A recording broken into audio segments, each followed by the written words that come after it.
Hello guys, kumusta kayo? Nakikita niyo to?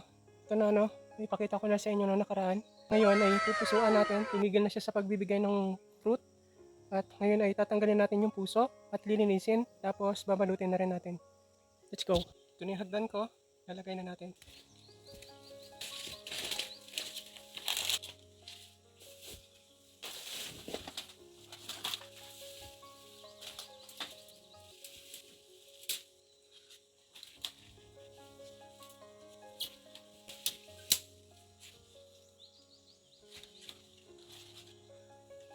So yun na guys, napusuan na natin, natanggalan natin siya ng puso.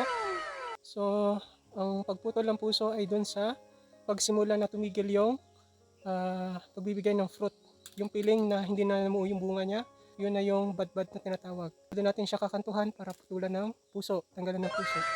At malinis na rin siya, nilinis ko na, tinanggalan ko na siya ng yung mga dried flowers na niya dun sa dulo ng pinakabunga niya. So malinis na yan. Ngayon, babalutin naman natin. Kasi ito na din yung plastic ko guys. Nabalot na natin. At ang laking buwig niyan. Ang bigat-bigat niyan for sure. Ang laki ng puno niya oh. So yun lang. Thank you for watching. See you in our future vlogs. Bye!